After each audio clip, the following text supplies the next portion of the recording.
Well, we have to do something today, and that something is gonna be a crowdfunding clown trounce, where we take a look at every single board game campaign, finishing up in the next week. That's right, episode 130. We've done 130 of these, covered almost 2,000 board game campaigns, and now we're gonna cover some more. But this week, let me tell you, this week, better than all the rest, better than every single one of them, because it's the week where these ones end, and that means you can spend money on these ones instead of anything else. It's better, right? It's better. Of course it's better. But before we begin, a huge shout out to my newest patrons.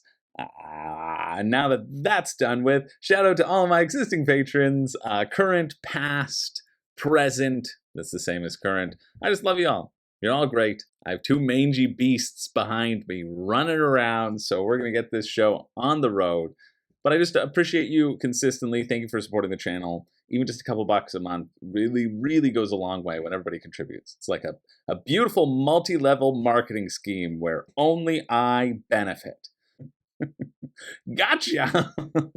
No, we'll talk about that, well, later in the week, I guess. But for this week, we're looking at all the campaigns that finished up that didn't do stupid marketing practices. So what are we starting with today? But first off, before we start off this week, we have to shame some campaigns. Chroma Arcana, which I thought looked cool, I think is no longer look cool because it did the stupid $1 pre-pledge. Shout out to Crowdy Games or Crowd Games. They canceled their $1 pre-pledge before their campaign for En route. If you were thinking about going back in time and backing something, En route did look good. That was close to being a pick of the week. See, it's easy to pick a good game because your game is able to stand out amongst the noise. And also, Biome did have a $5 pre-order, which gave you a free upgrade or something in the deluxe version. But that's fine because Biome looked stupid anyway. Sorry, it did not look that good. And it looked like it was just riding off the backs of nests, and its little life spinner, little spinning wheel, it really didn't look that exciting. It raised a bunch of money, so what do I know? I know that the $1 pre-pledge seems to still be working, unfortunately. So there's our little shout out for the week. We're starting with a friggin', we're starting with a bang. Inventors of the South Tigris. Invent, build, test, and publish your ingenious devices in the latest 1 to 4 player heavy Euro game from Shem Phillips and Sam McDonald. This has already raised almost $500,000 Canadian. And the best thing, I'm going to look at the video in a second, but the best thing about Garphill Games, they always put this right up front. Why back now? That's always the big question. As always, we encourage you to purchase from whichever outlet works best for you. We're just happy to know that you have the chance to play this game. Garphill Games has never been about trying to use cheap marketing tricks to get people to open their wallets. Our focus always will be to design quality games that you can enjoy with your family and friends for years to come. Oh my goodness, these cats. Potato's going in the timeout. We're just trying to live our lives, Potato. We're just trying to live our lives. Basically, it's you get a little promo pack, but they're like, you know what? If you want to buy it at retail, like that's cool with us as well. And I just really appreciate that about Garphill Games. They always do this. They always put this as the very first thing. They're like, yeah, we'll give you a promo pack, or like just get a retail. Whatever. We don't care. Our games are great. And they're pretty good. I've played Architects, and I just recently played Scholars of the South Tigris. Those are the only 2 of the 8 that I have gotten the chance to play. I think both of them are good. You know, they don't blow me away, but they make me happy. They're crunchy. I think I might like Architects more than Scholars, but again, I've only played Scholars once. I just found Scholars went on a little bit long for what it was doing, but I liked all the combos that it was doing. Anyway, we're not talking about that. We're talking about Inventors of the South Tigris. Let's see what the heck this one is about. I bet it's combos, combos, combos with dice. One consistency about a Garphill Games campaign is that you have a very quick, detailed rules explanation from Brothers Murph. Certainly sounds like them this time. And I am really, really glad that I've played Scholars of the South Tigris, because otherwise this game would seem like nonsense to me. Really, utter nonsense. It feels, but I don't think it is. I think it's just, again, a lot of combos, a lot of the things that happened in Scholars, they're not thematic games, right? They have like an inkling of theme, and that's about it. Then they say, it kind of feels like an Inventor. Let's do that. Rulebook, though, right at the top, which is great if you're more visual like me, but I get a pretty good sense from it. One thing that I think is cool, and I'll explain why this is relevant in a second, is that you're going to be publishing all of these different inventions. You know, you're creating these inventions, you're coming up with these inventions, hence the inventors of the South Tigris. Then you're also going to be publishing those inventions or building them or whatever. One person gets to put their little token on it if they've come up with the invention, and the other person gets to put their token on it if they've like been the publisher, right? But what's kind of neat is that you get less points if you do both. Now there are benefits to doing both. Like if you've invented it, you obviously want it to publish so that you can take the action and get the benefits from it throughout the game. But if you do that and you push that forward, you're also trading that off for less points at the end. There's a lot of ways to earn points in this game. It's going to be revolving around that. You're also going to be revolving around taking a dice and playing a dice, putting it into one of your columns. You can build out these columns to make the actions more effective. That's why when it says 4 rounds, it's not only 4 actions, but it's just 4 rounds as you all take different dice actions. The color of the dice that you take make it so that you can chain certain things together if you play the correct dice. But then just like any sort of dice mitigation and dice game, you never know if you're going to get the right dice to pop up. If you hear scratching in the background, that's because I'm also playing with Potato. That's my greatest invention, keeping my cats from killing each other. If you've ever played Lorenzo Magnifico, activating these different rows, I think I said columns before, but the rows might feel the same. You have to have a dice that is equal to a certain value to trigger all of these different tiles that you've laid down. But the more tiles that you laid down, the better stuff that you're going to be able to do and convert it into points. There's also, like in Scholars of the South Tigris, there are these little faction boards where you're going to be competing as like an area control element. There's a ongoing income that you get depending upon how much you've leveled up your different artisans. It's get stuff, points. People are saying that this is the most complicated of the South Tigris series or of any of Shem Phillips' games. And I can see how that might be the case. It feels comparable to Scholars of the South Tigris with the number of moving parts, but probably just a little bit more. And it kind of feels like Shem Phillips has just been like, okay, I did that easy one. Now let's add something to it. Now let's add something to it. Now let's add something to it. And when we finally get to the 4th trilogy of the series, Naughty Little Urchin Children of the North Pole, well, you can only imagine the types of candy canes that we are going to be adding to that. But I love that it's on Tabletop Simulator. Love that you get a little free promo pack, 9 tiles.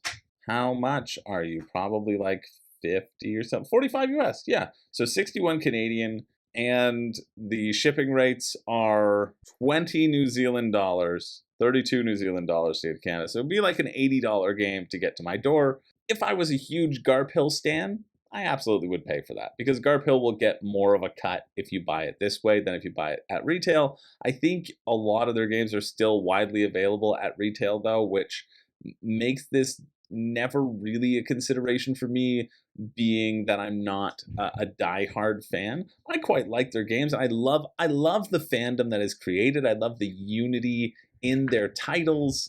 I think that's really fun. And I like the production quality. I miss them being in the smaller boxes. Scholars of the South Tigris is in a larger box, kind of closer to a Ticket to Ride size, whereas Architects really came in a nice compact thing. I don't know, I find the art really charming on all these games, and I find the combos really charming on all these games, and these are games that like I really want to love and can totally see a lot of people having that fandom, but I also think I haven't gotten to that level yet. I think they're all quite good, but I think you need the right group. I think you need a really sort of involved group of gamers who love being gamers, you know? And sometimes I don't always have that group, but I am sure this is going to be well made, and the people who get it, I'm sure will enjoy it. So if you're interested in that one finishes Wednesday, March 27th, upcoming at 10 p.m. All right. Oh, come on. Next up, we have Love, Career, and Magic, a mythical reality TV board game. A game where fantasy meets reality TV. Can you work together to achieve high ratings, or will you be canceled after season 1? Probably the second. All right, this looks kind of cute. It's not really a board game, but it's more RPG adjacent. It's a collaborative storytelling game. I have never been that excited about storytelling games. Even though I have a lot of fun being silly and stupid. You know, I don't generally need a game to help me do that. But I also recognize that this might provide a nice framework for a low-key, very quick, zany kind of thing. It says it's a 12-minute game. You choose one of 25 unique characters to play as. You follow directions and race against the clock. You're going to have these 3 things that keep on popping up every round that you have to incorporate into your story. I worry that you might have a little bit of an alpha gamer, but like everybody's just trying to get the best ratings for the reality TV, but you're playing as monsters. You're a monster. What I'm trying to say is that everybody watching this is a monster and doesn't deserve anything other than to be ridiculed on national TV. That's all I'm saying. Everybody, every single person. Condensed distilled chaos, 10 out of 10. Rulebook PDF download, love that. I'm sure it's very simple. Draw the cards, tell the story. I wonder how you win. Is there a way to know how you win? How do you win? You just win fun. Add up all the points and divide by the total number of players. Where do you get points from? Points on the cards? Probably. Director cards are worth 1 point. Producers are worth 2 points. Showrunners are worth 3 points. And each completed character arc is worth 10 points. You know, it seems fun enough. How much are you? Digital pledge. $5 for various digital goodies that probably aren't the game. 35 for the standard pledge, 48 Canadian. And then what's shipping like? Do you even have it? Doesn't seem like you do. And hey, here's the review for you. Yeehaw! You could be the rootinest, tootinest gal around. Well, actually, no, you could be the second. I know the rootinest, tootinest gal around, and it's not you. Shipping, here we go. US, $5. All right, $40 for it. Canada, Mexico, so it'd be like, you know, $55, $60 to get to my door. Not quite for me, but if that's for you, you know, it looks fun. Looks fun enough. Good as a prompt, sort of quick, easy game. That finishes Thursday, March 28th at 10 a.m. Moving along to the Royal Game, a modern interpretation of the first ever recorded board game, the Royal Game of inspired by archaeological discoveries. Yeah, let's fight back against the cult of the new, okay? Let's go all the way back to when board gaming was good. You know, let's make no, I can't say that sentence. That's disgusting. I just stumbled into it. Oh, let's go back in time to when board gaming was civilized. All right? Was anciently civilized. And that's the first part of any text I send to a crush. You're cute. It would be followed by you are cute, spelt like that. Okay, let's go. Don't worry, baby. This is your royal game. It's your royal game. You're the royal game. I mean, I've seen be made before. People were talking about it a little bit. 27 euros, so $40 Canadian. And then there's shipping attached to that for what's like a soft area control game. I think, even before talking about the game and talking about how it plays, because it's pretty simple.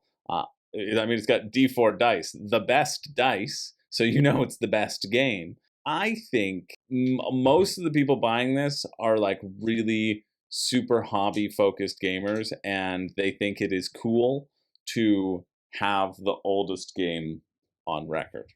One of the oldest games. I mean, I think it's probably the oldest game on record, you know? And that is cool in a sense, right? Like that's kind of neat as a collector's piece. And if you want it as a collector's piece and just like have a cool thing to look at, I think that's great.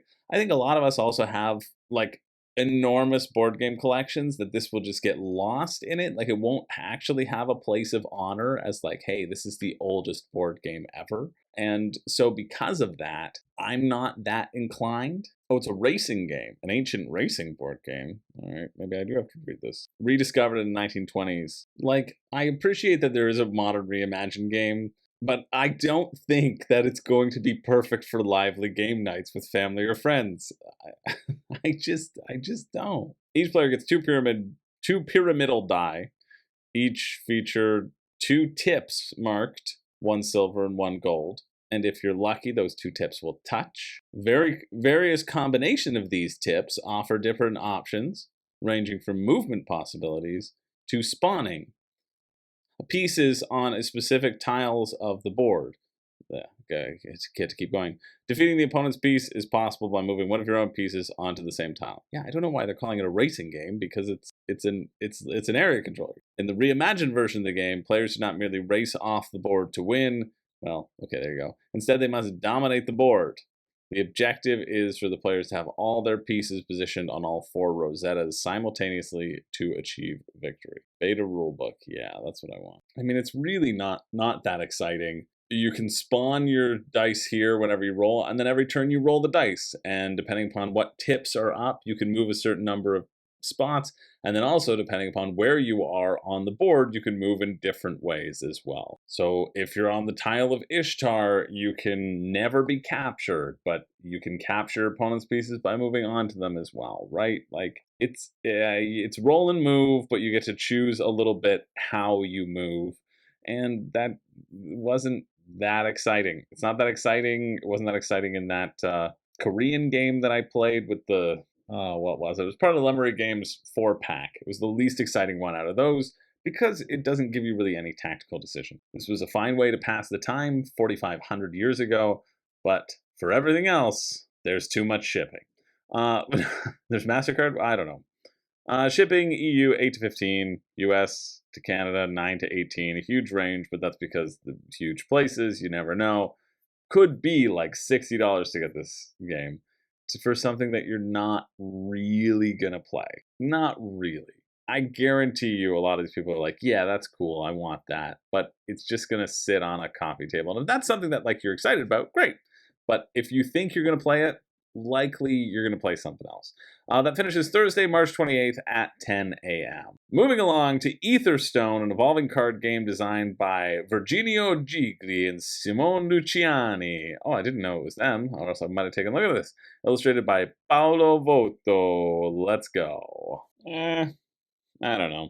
It was a very epic trailer, to say not a lot of stuff. You're going to draft a hand of 7 cards with countless combinations. Well, that's just because every card is different. Build your hand of 7 cards with closed drafting. Pick your leader. Play the entire match with these cards. There are no restrictions based on color, allowing for dynamic and unrestricted approach to deck building and strategic choices. I mean, I really do like that. That's what I wanted out of Chroma Arcana. Thank you for reminding me that this is better than Chroma Arcana from last week. You can just draft whatever cards you want, but they all have sort of a spell school, let's say.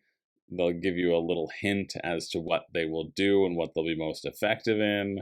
A pretty short rulebook, too. You're going to have to be gaining resources of the different colors in order to summon the different colors. Then you can take the action. And the top right is the number of points it's worth if it's still alive at the end of the game. So you're not fighting each other. It really feels like you are fighting each other here, but it seems like you're just fighting these little beasts. It feels like a 2-player head-to-head card game, but you can play in 4-player. Seems like you can attack each other, though, too. So yeah, 2-player head-to-head, battle royale, smashy smash. You're going to be taking a dice. You're going to be gaining mana depending upon the dice that you take. You choose a basic card from your hand, you summon it, and you're fighting all of these threat cards. I don't know, that trailer made it seem like so epic. Good, the right price though, €30, that's good. I really didn't want it more than that, I was worried it would be. So it's 45 Canadian, so probably 60 after shipping. You get some cool dice, and the art is really cool here. I do like the art a lot, but it's just, doesn't draw me in that much. €8 shipping to España. Most of the EU is €14. Canada's in Zone C, so €26. Where's US? Oh, Zone A, US. Yeah, so €14 for the US. Oh, and offering a 10% discount on any of their other stuff, which is great. Smart move to get people over to their site. Neat. I don't think this looks that exciting to me. I mean, again, with these games, it all depends on the card play and what the abilities are, how fast and furious this can be. It says like it's 20 to 40 minutes, so I think by it playing quickly, the art really drawing you in, if that style draws you in, it's going to be a simple play a card, do an effect, manage your resources effectively style of game. I think this pitch of never the same match is just silly because it's a card game where you're drafting, so of course it's going to be different every time. But even still, it's raised a bunch of money though. That finishes Thursday, March 28th at 3 p.m. Not really for me, but might be for you. Let's move along to Night Express. Certainly different than another game that starts with night. A deep economic strategy board game. 2 to 6 players start companies, bid on trains, hire staff, and build clever networks of night train routes. Take a coffee, night shift begins. Let's see. I like this. I don't know if this is a commentary on the music or or I really want to believe. I'm not going to look it up because I want to live in a world where the person was like, yeah, I took this music by grapes. I don't know. I couldn't find them anywhere, but I found this piece of music and it said by grapes, so I guess that's what we're doing. That's what I used. I don't know. I just needed some music. Don't sue me. Oh, this looks like it kind of could be cool. I like economic games because I like money and pretending I have some. Embark on a thrilling journey with Night Express, where the high thrill, there's no high there. That's just dyslexia. Oh, we're getting there. Where the thrill of building a high-stakes network of night train routes awaits. There we go. Strategize and choose routes that captivate countless passengers while outbidding rivals to snag the sleekest, fastest trains at electrifying auctions. Auctions! I like that. Auctions! That was a legitimate me saying that in that way. €55. And if you want to put yourself in there on the George Express, I mean, I don't want to say that I paid them to do that, but this George may have not. He didn't. I did not. Immortalize your name, partner, pet on one of our unique trains. We can't wait to see that next train with your name in the station, baby. All right, how to play. Selection phase. Each player chooses wisely which routes fit their plans. Oh, interesting. I wonder if you keep that or if that's just like you choose your bonuses for this round. Bidding phase. Players bid on unique trains and can upgrade them. Also, they can rearrange the night routes for more benefit. I like that idea because you're switching things around. Action phase. Players use limited actions to upgrade their trains, advertise for more passengers, and way more. So I guess these are probably the actions, and then you assign them to your train, and you choose what you're going to get.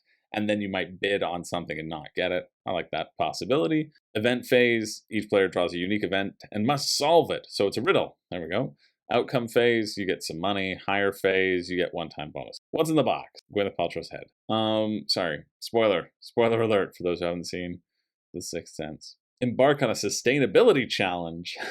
Feel the pulse of Mother Nature. If you strive to transform your company into an eco-champion. To be produced separately, entirely out of plastic. Where are the rules? I'm going to scroll slowly because I missed it on Earth Matters last week, and I feel bad, but again, that one was, pretty self-explanatory, so I don't click here to download the rulebook draft, not final yet. Like, why do you? Well, I mean, I do like that you can click the whole how to play, so that's fine. But that was close. That was friggin' close. Night Express. Okay, yeah, because I want to know a lot about this route selection. Yeah, that's what I want. Set up service point. Train market. No, I want everything. I want to know everything. Gold cards. That's nice. Apparently, only men are playing this because he receives victory points. Why we don't just auto use non-gendered language in rulebooks, I don't know. Yeah, Tato agrees. All right, here's what the route cards are. You select a route card, the unselected route cards are removed from the game. Okay, cool. Each selected route must be used for the current round until the end of the game. All right, so we're building upon these different routes. So Vienne to München to Paris says where it's going, to Munich, Vienne to Munich, Munich to Paris. The travel time, the victory point board shows the effective travel time on victory points. Okay, cool. There's a high speed notification, shows how you can lose passengers when you interact with other people, and how you can upgrade that specific route. So a lot of information on the cards, but fairly readable once you know what it is. So player blue is chosen Vienna to Paris. Since player green is already using the Vienna to Munich route, he must accept a passenger loss for this multiple use. Because you put yourself on top, and that's what the iconography is. All right. Then you build stuff to operate the lines. Everybody has a bidding card from their bidding card deck. So everybody has this number of bidding cards. 7 cards. 10, 7, 5. Cool. All players reveal their bidding cards. Players with the highest bid wins a train. Oh, dang. I really like whenever, if people tie, they're eliminated. Like, you can't tie with someone. I think that makes for just the right amount of chaos. It's not what this is. You just draw randomly. There's no real way of determining it. You draw rocks. Survivor auction rules. Seems like you can lease a train as well, but it just feels like that's sort of a punishing one. Well, I guess no, because it's very expensive to purchase. Here you have to pay 25. Here you just have to lease. Boys. So there's also a worker placement element to it as well. You can place on these sections. 2-player game, you can only use the yellow. 3 to 4, yellow and green, right? That's pretty standard worker placement. You can get first player. You can purchase special wagons for your train. Cool. Advertising, which gets you more people on your train. Protect against negative events. Just get money. Yeah, I mean, like, this all feels pretty standard. Just some nice bidding. I think the train theme might hurt it because people see a lot of train games, but this isn't a standard sort of Martin Wallace train game, which might be good or bad for you. This ain't no Martin Wallace train game. Put that on the campaign page. I go back and double check. It's actually designed by Martin Wallace. It's not. I'm almost 98% sure it's not. Event cards are fine. You know, some things happening to people. I don't know if I like that everybody gets a different event card. Oh, okay. Each card applies to the route purchased acquired in the other round. Maybe you get to see it. I would like to see it so you know that there's a bonus or a mischief coming your way. But they're sort of reversed. They're still like different for everyone, which again, it doesn't matter, but it only matters if one is like, hey, gain $7. And the other one's like, lose 3 points. That makes an unfun game because you can't plan for that. And so all else being equal, those are what determine the game, right? If everybody plays optimally, achieve your goals. The players who can get the best route score on the single route in the 4th round also gets an extra 5 points, and you're getting points throughout the game as it goes on. Yeah, I'm glad I found that rule book because, you know, it seems all right. It's still $55, it's still a $100 game for me. Not something I'm like super excited to get. I don't think my game group would like it. I think I would enjoy playing it. But I like the descriptor of it. I like that it knows what it is. I don't know if I would call this a deep economic strategy board game, to be honest. I probably would just describe it as an economic strategy board game, but it doesn't give that as well if you don't call it a deep one. Anyway, that finishes Thursday, March 28th at 7 p.m. Let's keep it moving. I have spent too long on this. Over to GameFound for Quests Over Coffee.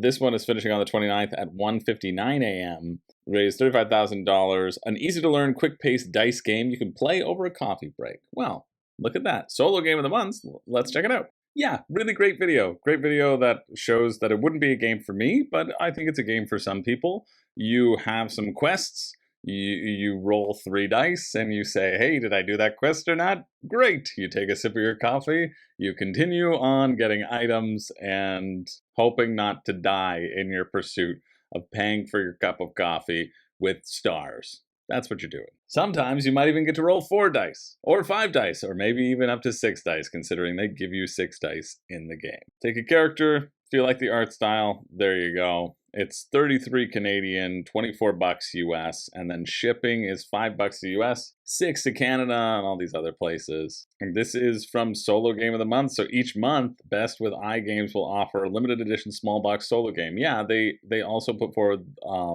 the Kobayashi Tower, which looked pretty good. I think Kobayashi Tower looked a lot more interesting to me. But Gabe Barrett is also the guy who did Robomon, which I thought looked really cool as well. This one, not so much for me, but if that description sounded good, well, hey, check it out. That finishes on the 29th at 1:59 a.m. Next up, we have Baseball Highlights 2045 Bases Loaded Edition plus all-new All-Star expansion by Mike Fitzgerald. The classic is back in an all-new Bases Loaded Edition, which includes all previously released expansions in addition to a new All-Star expansion plus promos. You have to get those promos. What would a crowdfunding game be without the promos? I'm taking note of this because Ruel Gaviola talks incredibly highly about it. I said, Ruel, tell me everything I need to know about Baseball Highlights. And he said, hey, the classic is back in an all-new Bases Loaded edition, which includes all previously released expansion.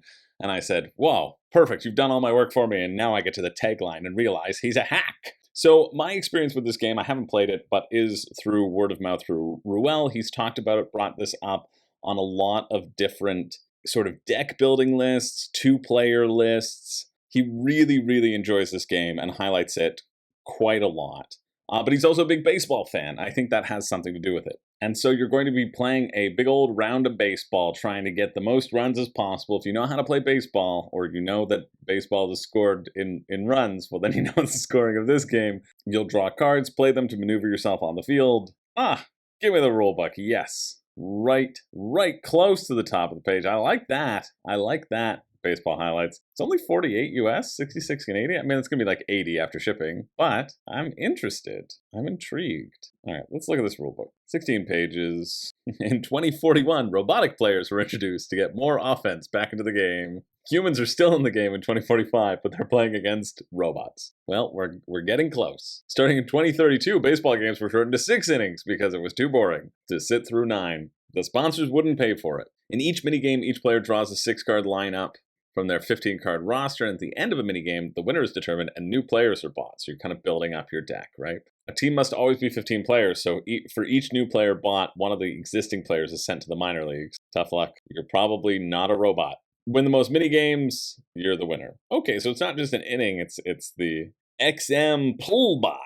Classic Seattle. Cost in red, revenue generated in green.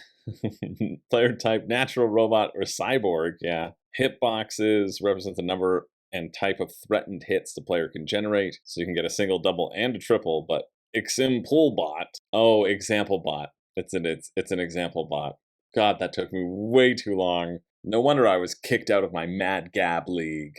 A pinch hitter icon, because only bots can be pinch hitters, okay. A pinch hitter is somebody who hits for the pitcher. It's called a pitch hitter. Demoted players are placed up top. The runs scored, the games won, the amount of runs that you get. Different type of runners. You deal the top 6 cards of the free agent deck, so you can always get it. But if you're playing with any free agent expansion, recommend buy row to 10, so 10 different choices. Cool. Okay, resolve opponent's threatened hits. For each of your opponent's hitboxes that has not been canceled, so you're playing to get your own hits out there and also cancel your opponent's hits, so kind of a dual purpose there. Then your opponent executes each hitbox in order, working left. And you play all 6 cards in your hand, so you put all of your batters up, basically, against each other. And so trying to suss each other out, and then watching what each other are drafting to.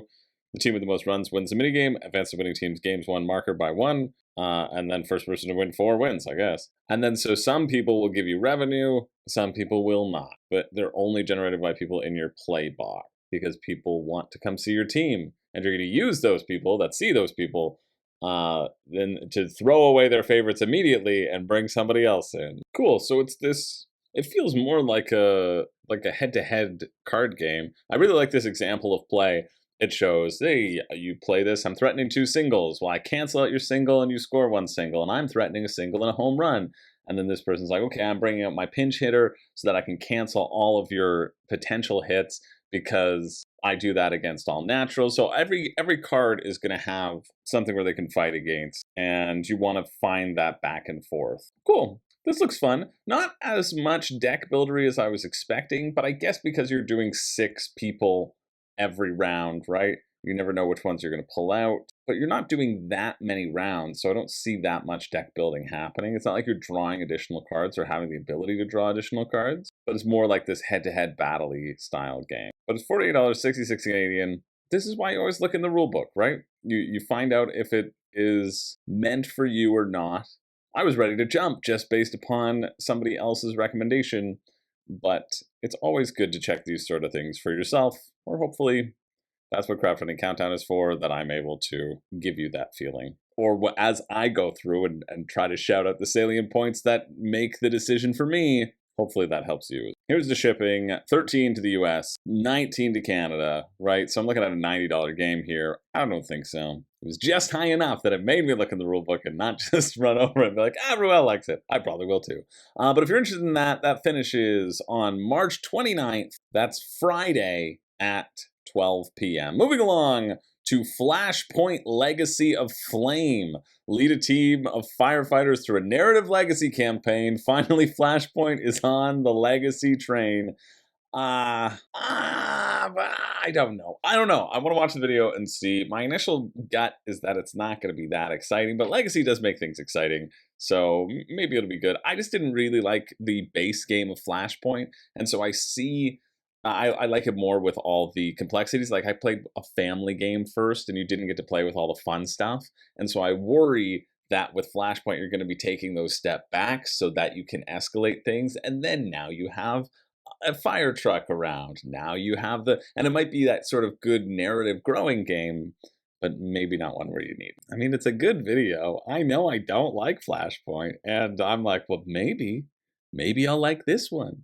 59? That's a good price. That's a good price for a legacy game. And I do like it that they highlighted in the video that you're basically just going to get a bunch of new characters, and you're going to make them stronger as you go through. And then at the end of the game, you can just play all the different maps. There's going to be a bunch of different scenarios, and that's what is drawing me in, that this is just a bunch of different maps, a bunch of different scenarios. And so if you are a Flashpoint fan, or you wanted a little bit more complexity, maybe this is it. Thrilling journey for both new and veteran players, with prologue games designed to teach everyone the rules as they play. All right, so the family teaching games. You use action points to move around and extinguish fires, rescue victims, advance the fire at the end of each turn, continue until 7 victims have been rescued, but if 4 victims are lost or if the building collapses, you lose. So same conditions as the base game. After each game, unlock new abilities and equipment for your firefighters, advance in the campaign, and encounter new mechanics, new maps, and unexpected plot twists. Yeah, you're taking the base Flashpoint, which is fine. It's very Pandemic style, where you start out with fires and then they will expand into different places. You have to go and check out these little question mark investigation points, but sometimes they are people, sometimes they're not. So you have to really run back and forth in the building, drag them out, bring them to the ambulance as well, because they can't make it on their own. You can't just throw them outside. And there are things like these combustibles that can explode, create flash fires, and all in a straight line. You know, talking about it makes me, I like games. I would play this. I would happily play this, but maybe it's a campaign that's sort of drawing me in. I wonder how many episodes there are. 14 episode deck. So you get 14 scenarios. That's a good amount for a little legacy game. $59 or $89. No, don't even do that. Don't do that. I mean, you can see that Flashpoint is 50% the cost of the legacy game, I guess. And 6 neoprene player mats, as well as all of the cardboard board pack. So they're not cardboard in there? I guess they're just like paper or wet towel. They might be wet towel. I heard that they were doing something innovative with this one, and I'm fairly certain all of the boards are just really moist. Like, you know, the towelettes, you know, that you wipe your fingers with when you have a wing night? Yeah, they're made out of that same material. You have to, one of the cool parts about the Legacy is that you have to rip open the pack each time so they come out nice and sopping wet, and then they get crispier over the course of the game. Really adds to the theme. That's what I heard. It's a rumor. It might be the final stretch goal, might be revealed on the final day of the campaign. I don't know. But that's what I've heard, and I would stake my reputation on it. Shipping will be $20, so it's an $80 game. It's a 90 US, so like 120-ish for me. And it probably will make it into stores, I would say. I don't see many of these milestones being worth paying for the shipping.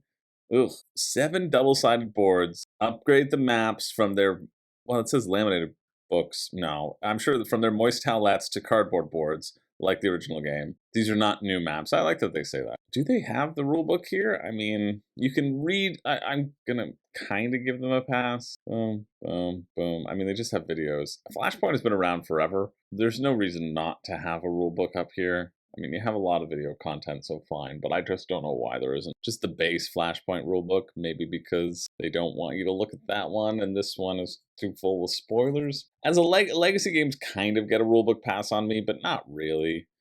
I would have liked to see the rules, and I don't think they're here, so that's a bummer. So not knowing what the twists are going to be, not knowing if they are going to be worthwhile, like, it's very easy to say, we're making a legacy game. The scenarios, they're going to increase, and they're going to get super exciting, and just get better and better and better. And it's very easy for it not to deliver on that, too, right? But I don't know. Could be good. If you like the original Flashpoint, this seems like it'll probably be great.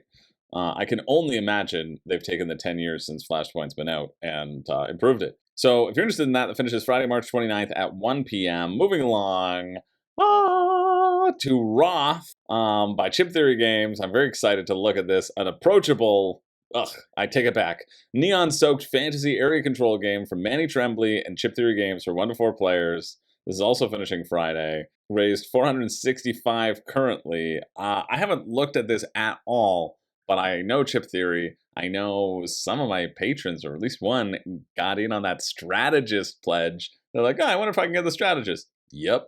So that's exciting. We've got a few strategists in the Room and Board Discord, and really, it's a very, it's an exciting thing to have, even though I think I had a chance to become a strategist at one point when they made the mistake and left like 300 of them open. I was like, oh, I could do this. And then I realized that I still would have to pay for shipping. And really, that's the reason why I didn't sign up. I was like, but the shipping though, and I was like, no guarantee. These games are heavy. No guarantee they're going to keep on doing their flat rate, but they have been doing their flat rate. So I don't know. Let's see what the flat rate is for this one. And I like Chip Theory, so I want to check this. Oh no, that looks like everything I love. Uh, dice drafting, area control, and I think there's a rulebook on this campaign page, which might be a first for Chip Theory games. I'd like to think it's because of me, but oh, plus affordable flat rate shipping, 65 MSRP, 55. Oh, please let shipping to Canada be 15 so I can justify waiting. Oh no. Oh no. I don't even know anything about it. That's how easy it is to get this little grumple hyped. Manny Tremblay, yeah, of course. I forgot that Manny Tremblay, does the design and art on Dice Throne, and has upcoming 20 strong decks with Chip Theory games as well. They've clearly made a really nice partnership, and Wonderlands War and Badlands. I should have mentioned that as well. I did an interview with Manny Tremblay. We talked all about his start of becoming a designer, how Dice Throne came about. They were originally thinking it was going to be an app working with Marvel and drawing Marvel style characters. And what that IP process is like. It's pretty cool. I did that for the World Series of Board Gaming, and it's currently housed on Dice Towers Network. If you wanted to search it, you just search, Manny Tremblay WSBG interview, and that should be able to find it. It was quite cool to sit down and talk to him. Wroth is a departure from Chip Theory Games' usual fare, in that it can be taught in 10 to 15 minutes and played in roughly an hour. Oh, even if it's your first game, Wroth is Chip Theory's way of bringing their penchant for deep strategy, asymmetry, multiple play modes, and beautiful production into a more concise and approachable package, all at an affordable entry point. Wroth is the perfect game to pull out at game night, even if you've never tried it before. Damn, that's some good marketing copy. Like, I want it. I want it. 5 PVC faction feat cards. Okay, so you have 5 factions. I think there are some factions that are in the expansion, which of course there are, and that makes me want it. A big old neoprene mat. Yeah, Wonderlands War, also incredible. Radlands, also very good. Manny Tremblay's name being associated with something, even just on an art scale, means it's good. Maybe he elevates the games all that much. All-seeing dice, PVC reference card, mini chips. Oh no. Give me the gameplay, yeah. Primary goal is to score 40 points before your opponents. 2 more factions are available with expansion. Use your turns to deploy, maneuver. Yeah, you draft your dice. Those will determine your actions. Options ranging from gaining resources, engaging in combat, deploying troops from your base, and moving existing troops. You can really, if you're really screwed, you can exchange 2 dice for a single dice for a single action. Score points for majority. Oh, and you want to be the only troop, and you want to be the only player with troops in a map, you'll get bonus. So that'll really encourage conflict. And then you keep going. Okay, there's this all-seeing die, a special die that everybody has. Elite troops cost Cora, sure, to bring them into battle. They're unlimited. Basic troops are 25. Okay, I don't know what those mean, but the fact that it's highlighted, I'm starting to see it. That really helps. It really does help in terms of seeing the structure, right? Once per game abilities, faction asymmetry, cool. Give me the rule book. Oh, Chip Theory, you're really. Oh, usually I can say, no rule book. I can avoid it.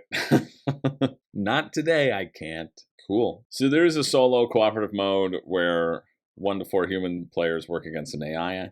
Or you have a standard mode, which is the PvP, which I think is the way you want to play. The factions. Oh, okay, so each section of the map will correspond. Was there a picture of the map in this thing yet? Let's look back. So this map is going to be divided into sections. Wherever you stay, there's going to be different deployment zones, right? And you need to make sure that that is clear. I don't know why I was highlighting that. Oh, because I thought it was going to be funny to say, with respect to the map. Yeah, you know what? Maybe I wasn't wrong. Cora is your currency. Oh, cool. So area control gets you an additional bonus actions. There's some standard income that happens, both with putting things on the map and getting resources. And then you draft. And there's a little bit of a catch-up mechanic, too. The player with the fewest victory points takes the third die. If there's a tie, no player gets it. Players are never eliminated. As long as the game continues, every player remains an active participant. Having all your troops eliminated does not prevent you from drafting action dice, taking turns, from spending Cora to deploy troops. So you can get more, you can get back in the game. Okay, how do you win? That's the question. How do you win? If it's not elimination, victory point. Oh, right, it already said 40 points. So you gain points based on the map regions, dominating regions, just simple, very simple area control. What's really drawing me in is the asymmetry, the potential asymmetry here. It just feels like a pretty standard area control game that's not doing too much extra. It gives me a little bit of Last Light vibes, honestly, just in terms of the race to get a certain number of points. I think that's why. And with, you know, constantly being able to spew things out, but you actually have flexibility in terms of what you choose for your actions, depending upon the dice, right? I think the dice drafting might be the real crux here, because you aren't guaranteed to be able to do the actions that you want to do. I don't know.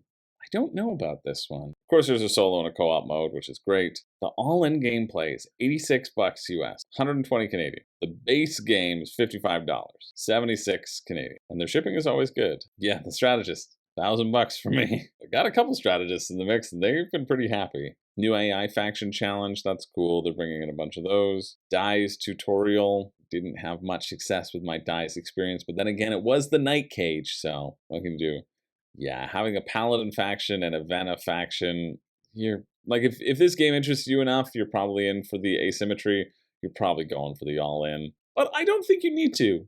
I really don't think you need to. Like, it seems with 5, it's fine. It seems like it's going to be pretty standard in terms of what you can do. The faction abilities are only one-time use, so it's not like that's going to really have a huge impact. The additional, like, elite troops that you can add in, like, you just get different units, right? You have the Grizzled and the Trapper, the Runts. So maybe that will... I don't know.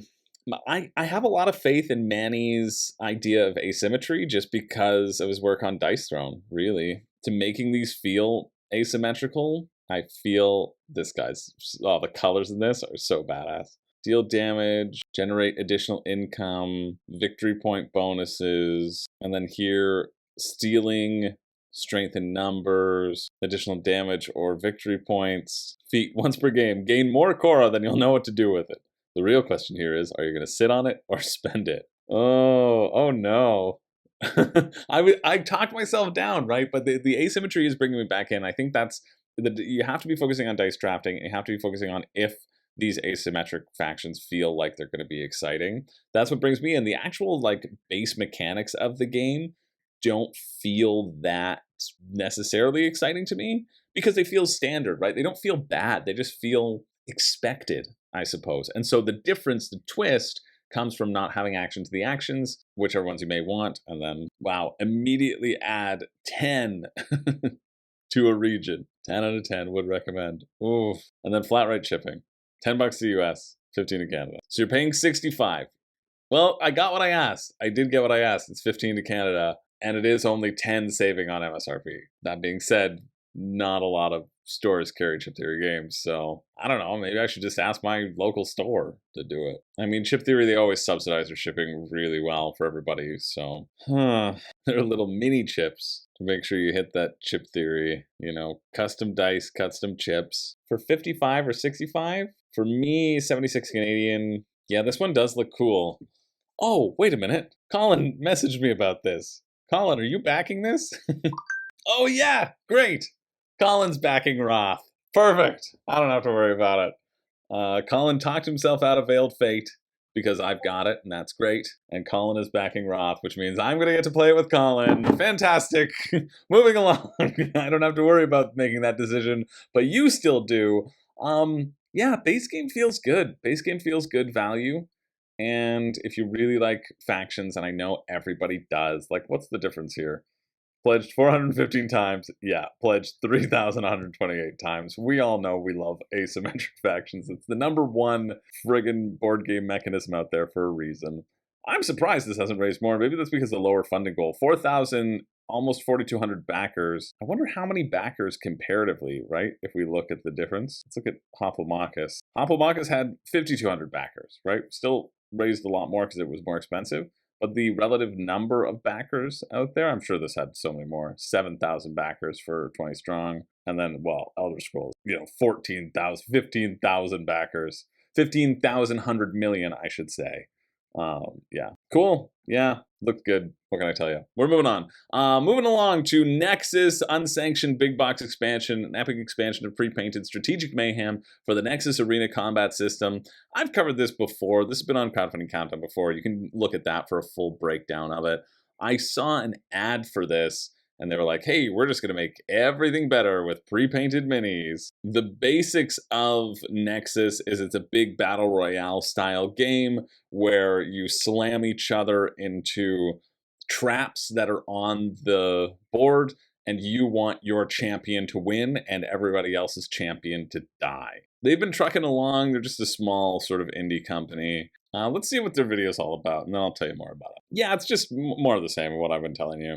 Let's go to what makes Nexus different. They just say pre-painted, lore, who cares? Obstacles, yeah, well, that's what I've hired. And then an immersive sandbox combat system. By embracing sandbox combat, Nexus offers a game that goes beyond mere competition, becomes a platform for storytelling, creativity, and strategic depth. This is nice, though. I think this, more than anything else, especially for like an indie game, for the people who backed it and are supporting it, that feels like a really nice rating on BGG. Rules are slightly complex, but we figured everything out after one game.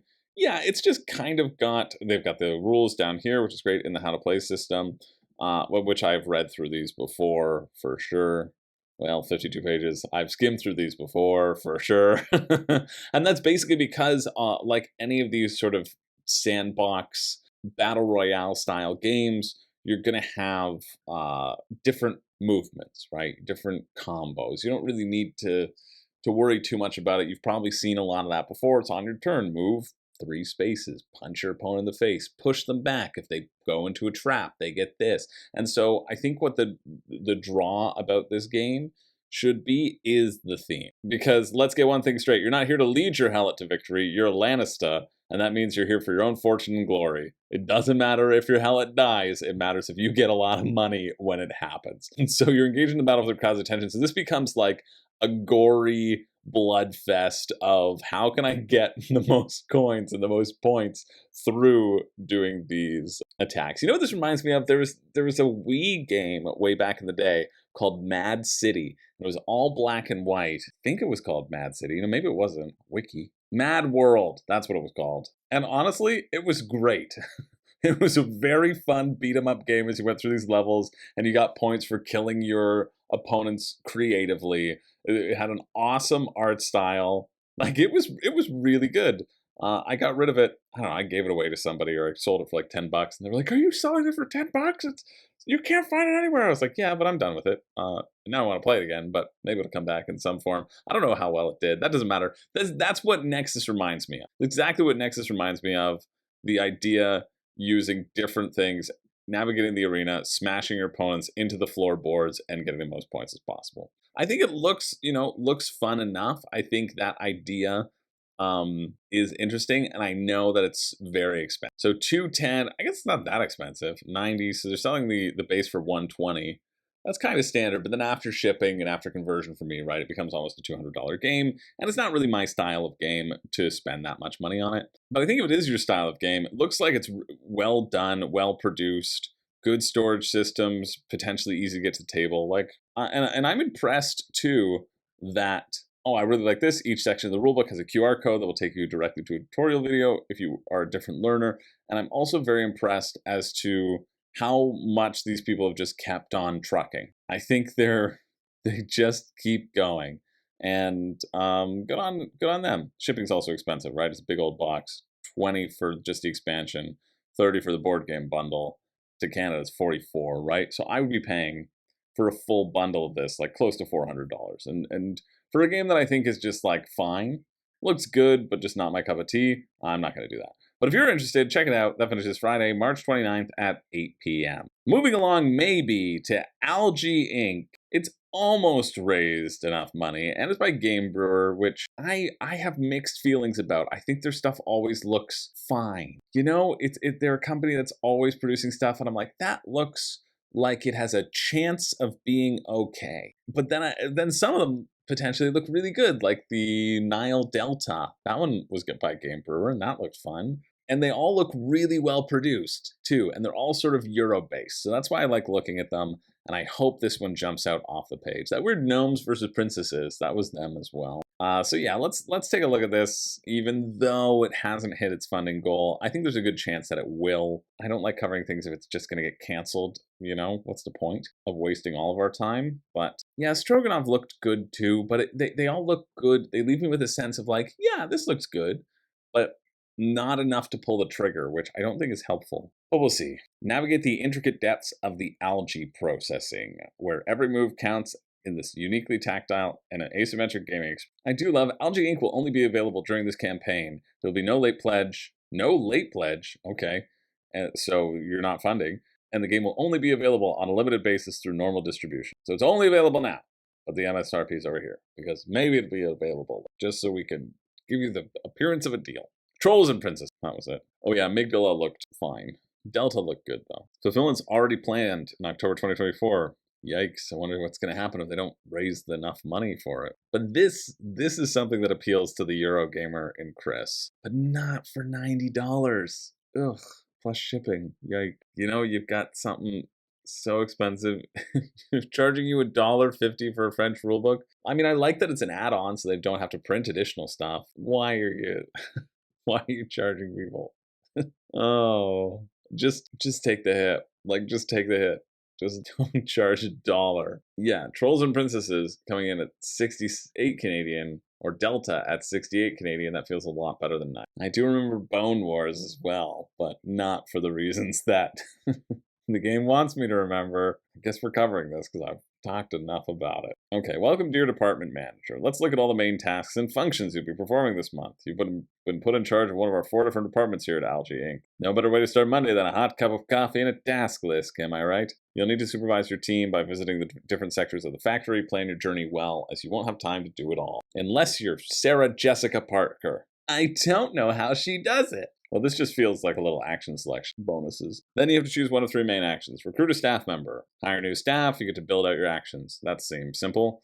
Activate one team. Activate all the actions in your row. Producing algae. Also seems simple. Activate one machine. Activate a specific machine, ABC, and process the ever thematic ABC. Algae, Balgae, and Calgae is what that stands for. Oh, I hate myself.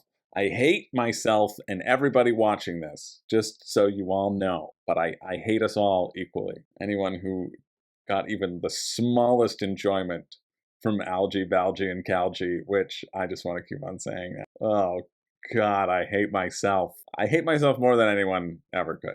All right. Activate a specific algae, Balgae, Calgae machine and process your algae from raw material into a finished good ready for export. What sort of export? An export, backsport, and caxport, I suppose. Each department has its own specific way of achieving this. So make sure to try out a different department from time to time. Yeah, like do a different action just once in your life is what. There are different ways to win.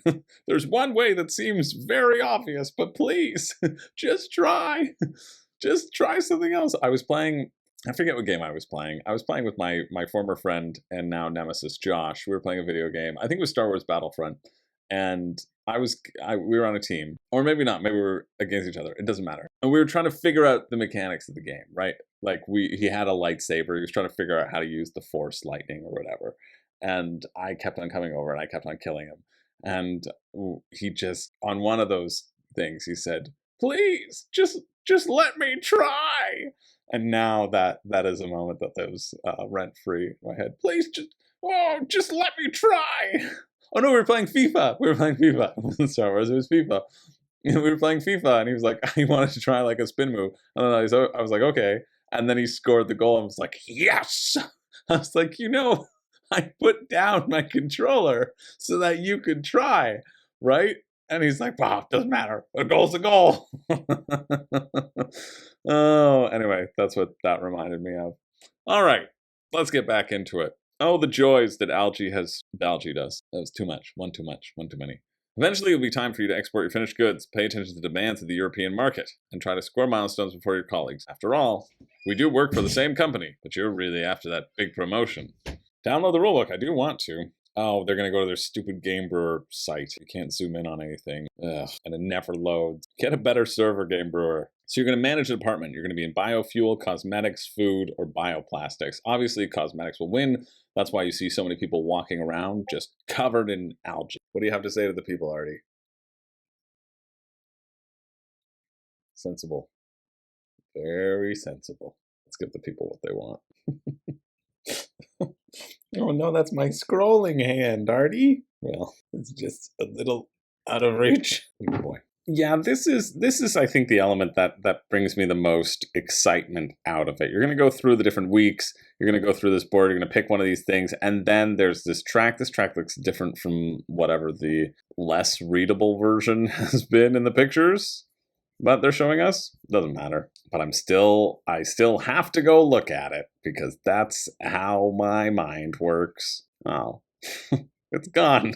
Right, because it's a variable board too. This is one of those things that just, there are so many moving parts to it, it seems. Anyway, you get to choose your path as you go through, and that will determine kind of the actions you get to take. And I do like that. I like that you have to choose between two things. You can do some exchanges and keep those for later. There's a lot of cube pushing, cube conversion. There's this other side travel board where are you?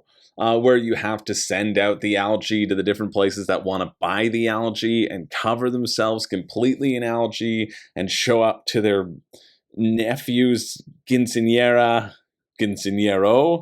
I don't know. I don't speak Spanish. Just with heaping buckets of algae. It's the best gift. So there's a lot going on. There's so much so that I don't know if it'll be fun or not. I think if you like a lot of combos, this feels almost like a Shem Phillips game. We were talking about Inventors. Well, this is the same video, but for me it was yesterday. And I just think you're not going to be stuck for choice here, but it also feels a bit like complexity for complexity's sake. I don't know how streamlined or refined it is, but I'm surprised it hasn't funded. No, I'm not. It's $90 for a Euro game. That's hard to convey what is exciting about it.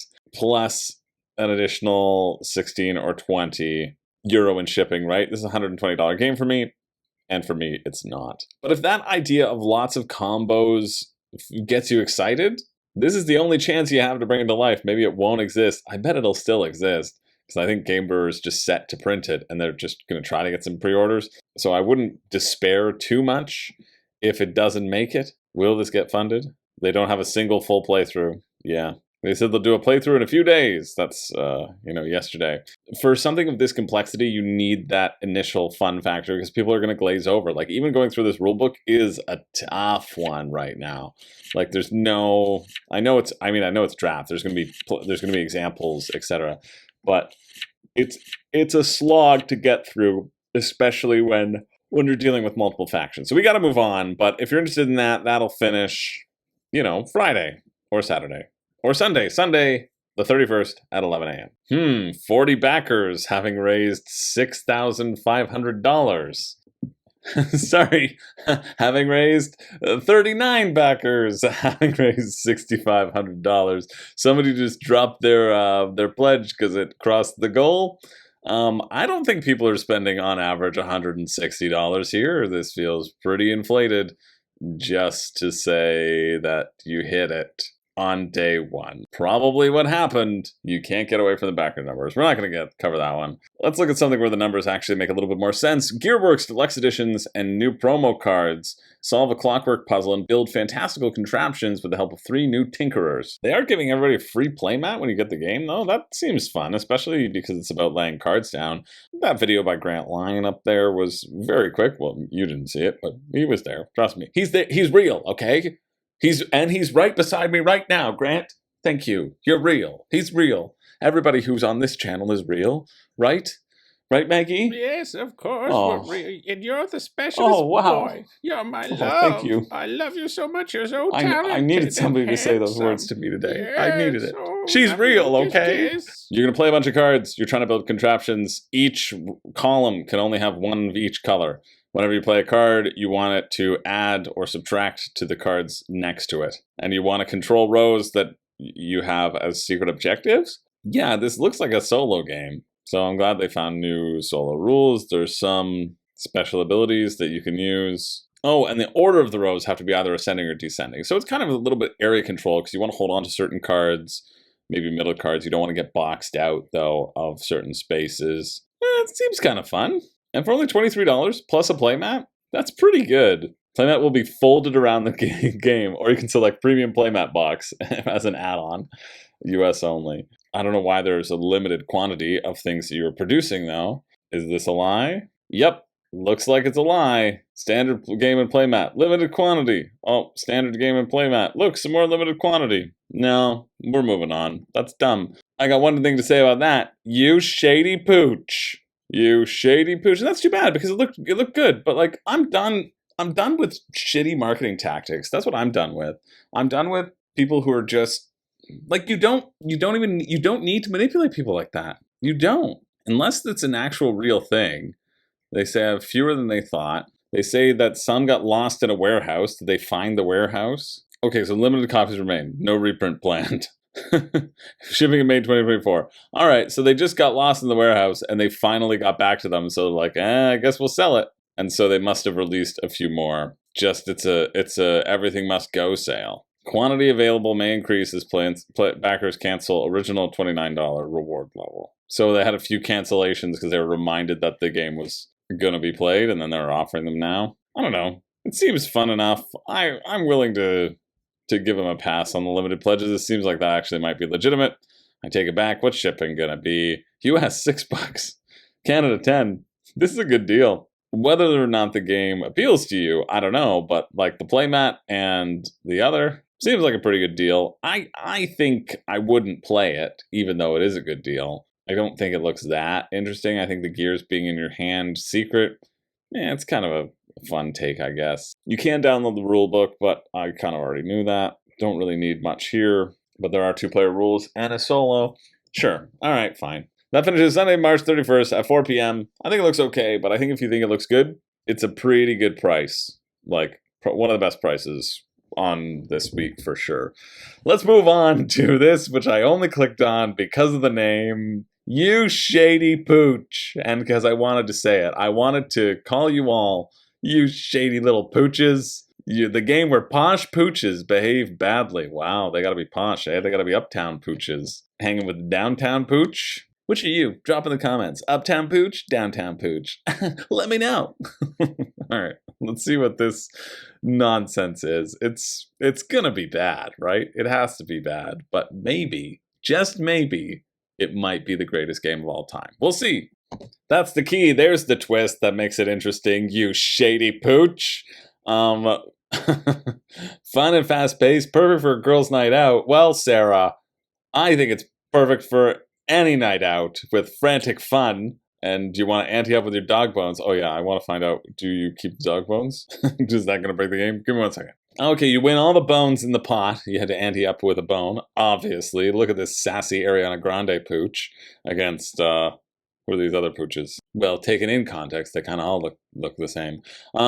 When somebody is out of things to chip in, you got to chip in one to start a round. You know what? I think this actually looks good. And the reason being because there's a speed element to it. Whatever, you're going to play a card, and then you say somebody's name, and they have to play a card that's higher than that, or they have to take the whole pile. And before that happens, anybody can play a lower card than what you just played if it matches the suit. So you just keep on like playing cards as quickly as possible before somebody else can put their card on top. And so it creates this sense of like frenetic action. Easy to learn, fast-paced, and a little sassy. I think it's the whole bottle of sass. Print and play $5. How much are you? 19, 26 Canadian.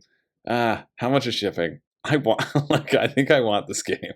I think I do. Maybe it's just because Renee beat me in Dutch Blitz last night and really it took a hit to my stats. She gets to stay in the house, though. It was a high stakes game, but I need some more speed in my life.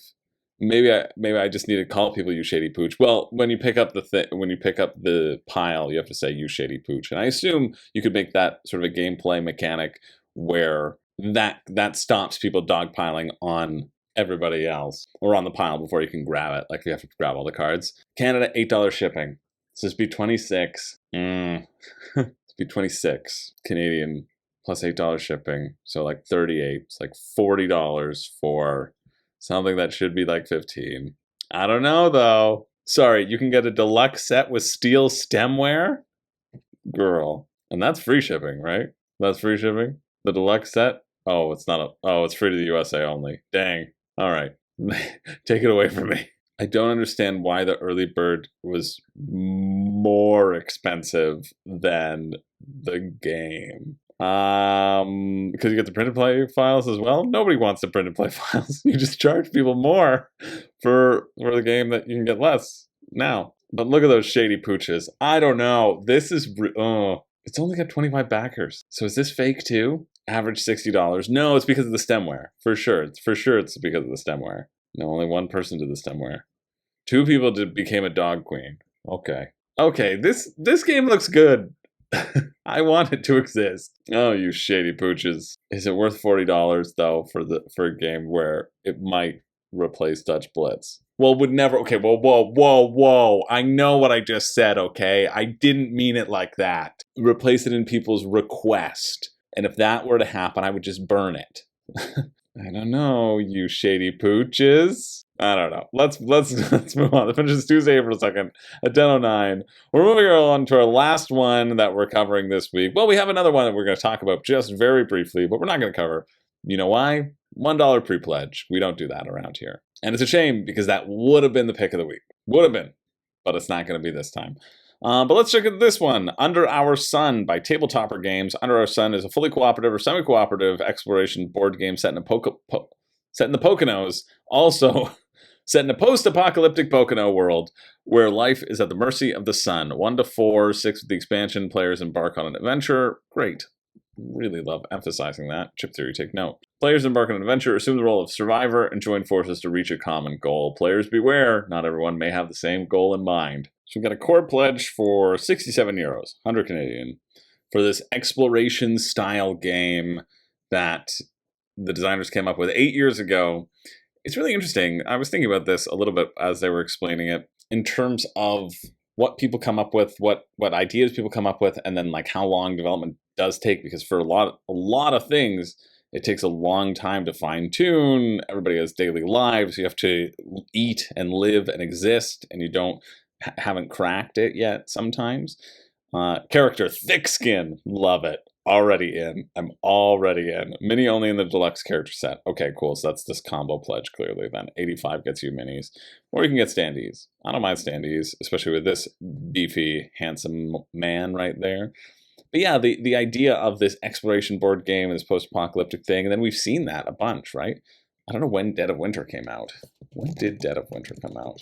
2014. So 8 years ago, so off of Dead of Winter, right? It's like, oh, what if we did this for here with a semi-co-op idea? 2014, 10 years ago, Dead of Winter came out. Wow. The veteran, the scout, and the medic. Enemy standees on acrylic bases. That's nice. Unique map tiles. Okay, rulebook preview. That's what I want. Bunch of solar storms. Society's rules and regulations are replaced by total anarchy, and every day becomes a struggle for survival. Here's the little Coles notes, though, before we dive into the weeds. You can explore. You're flipping over new tiles. You're adding resources to them. You're crafting things.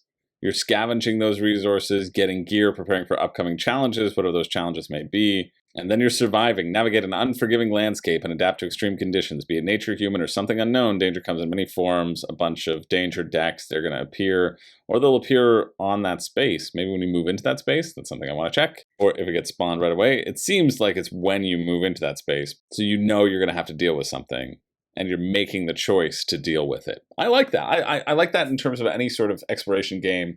You know there could be something bad, there could be something good. Everybody's under the same baseline of understanding, and then it's your choice of, do I think I have the resources to deal with these things? Do I think I can press on? And of course, they have the fiercest predator of them all, bears using the internet to catfish you. Oh yeah, the character can charge onto a covered adjacent tile, reveal the tile, and move onto it at the same time. Because on your turn you can take an action. But it's a co-op, so why would you never just explore? I don't know. Oh, it can save action points, but risks activating enemies. Sneak, you can be stealthy, so you can explore. Oh, so it could save because there's probably a corresponding to the movement value of the tile to be entered. So when you reveal the movement value, if it's mountains, but you could just run into those mountains, potentially save yourself stuff. Yeah, I like that decision. Crafting, getting water, looting, eating, collecting rain. Cool, when there's a storm in the deck. Sleeping, a bunch of skill tests. You roll the dice under the relevant skill. Cool, so you can roll different things based upon how proficient you are in those things. I like that as well. Nice. And then for fighting, you can have one round of fighting. The enemy will also attack you. For each success, enemies lose HP, and then you lose HP as well. All enemies involved in the battle have been defeated, or the last character withdraws from the battle with the retreat action. So you can keep on going. That's a bit... I thought it was only once, but apparently it isn't. That's fine. Attack, dodge. Oh, and you use AP as well in your combat. Oh, I see. So you have to have enough action points, because if you're tired from the day or you've charged in there, you have less to fight with. Cool. And you can also wait to hey, I need some backup, waiting for people to come. Okay. There might be merchants. There might be some random resources. Things happen at different points during the day. You always need to water. Water is your lifeblood, and you want to complete the scenarios. Yeah. Seems like a fun little survival game. All of the things, all the mechanics that I saw in there, this must be the movement value up top here. I didn't see a little glossary, but I can only assume 2, 3, right? So that's why charging on it would save you those action points almost always, unless it's something like this, a 1, where you just charge onto the train tracks and you're like, oh, nobody was there. I just really wanted to run really fast and pretend I was a train. And then shipping, yeah, 10 to 18. 17 to 24, that feels reasonable and potentially subsidized depending upon the size of the box. It's $100 Canadian, or an added 27 for 4 minis. I'd probably just play with standees at that point. $100 still feels pricey, but this feels like something that won't really be around. Although I don't know, they've done pretty well.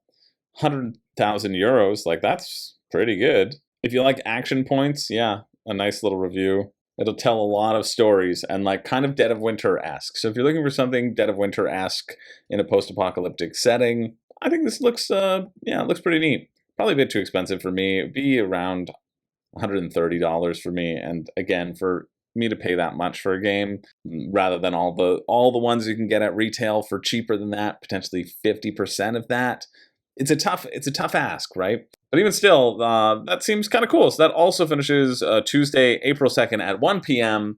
And then unfortunately, we're not covering Veiled Fate Tribunal, even though I got the chance to play the expansion, and I liked Hadria. That's all I'm really going to say about it. I have a review on Veiled Fate if you want to know my thoughts about Veiled Fate, but I'm not going to... I think the extra plastic stuff and Ivy stuff is naturally pretty expensive. I think 50 US plus shipping is a lot for an expansion. And unfortunately, this is a game that I absolutely would have backed because I like the base game so much if they hadn't done a $1 pre-pledge. But I'm so vehemently against it that I'm not backing. And they lost the sale. Did they get more sales or less? Who knows? But they got one less from me, which is too bad. But I'm completely fine having Veiled Fate. You know, Colin was texting me, he backed Wroth, and he was like, I talked myself out of Veiled Fate because I know you have it, and the expansion seems expensive. And I was like, you know what? You're right on all counts. I don't think I need, while I like what Hadria adds, I don't think I need it in my life to still enjoy Veiled Fate. I think the differences will be good, but minimal. But yeah, too bad for me that I'm not getting it, but I'm not going to lose sleep over it. That's it. I don't F with the $1 pre-pledge, and that's just what it is. So that's it. That's it for the week. Now, every week I do a pick for me and a pick for you, the pick for me being the thing that I'm the most interested in, the pick for you being the thing that I think if you got, you would have the highest chance of enjoying. I mean, I really didn't think this was going to happen, but the pick for me is going to be you, Shady Pooch. And of course, looking at the titles of all of these games, maybe I should have assumed it would have it would happen this way. It might have been another game if they hadn't done some things. But you know, this is what happened. You, Shady Pooch. This I am very surprised, but it's the speed element. It's just that element. I'm sure this must be an iteration on another type of game, right? And if not, like I'm sure there's other card games that do this, and you could easily do this with just a standard deck of cards, but you wouldn't have pictures of Shady Pooches on them. So is that worth $40 Canadian? No, it's not. It's not. And oh, I want it though. Maybe I'll back it. I don't know. I'll think about it. I did just purchase Grand Austria Hotel though. I bought it. I'm very excited about it. It cost me $65 Canadian. And to put that into context of spending the amount, that's what's kind of helping me. I didn't own a copy, and I was getting some Ticket to Ride expansions for my parents because they were having 6-player games of Ticket to Ride, and I needed the free shipping. I didn't need it. Free shipping was $10. The regular shipping was $10, but I wanted it. So I lied to myself like you all lie. And maybe I'll lie to myself again and say I need this, you Shady Pooch. It'll have your crew howling. Honestly, that almost makes me want to back out of the spot. I need to go to a different thing. I need to go to the pick for you before I back this. Yeah, I think this looks like a really solid standard card game if you like speed games, and it's got a fun theme, fun art. 100%. Check this one out. I might be also getting it. Not a lot of talking, but Heather Dixon likes it, and that's all I need to know. Pick for you. Congratulations, Colin. You picked a good one again. Wroth is the pick for you. Chip Theory games at a $55 price. $65, really, because you have to pay for shipping. They make great production. Manny Tremblay is good with asymmetric abilities, and that's why I feel like that will make the difference in terms of the enjoyment or not.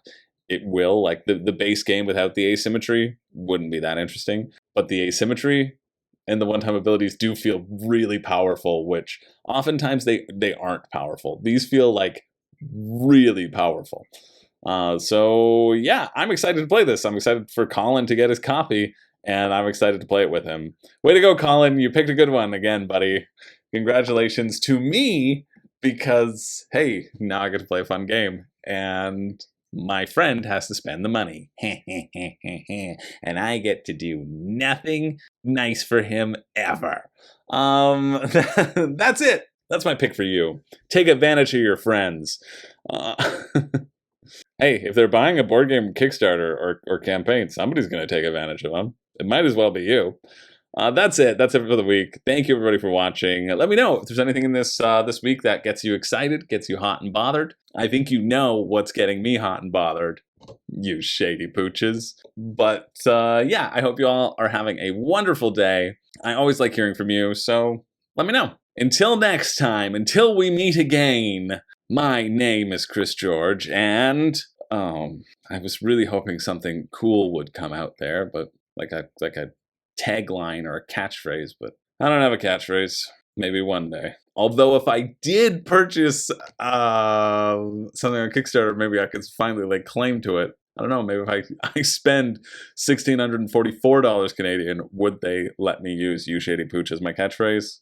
Who can tell? Who can tell? Have a jewel-encrusted day, you Shady Pooches.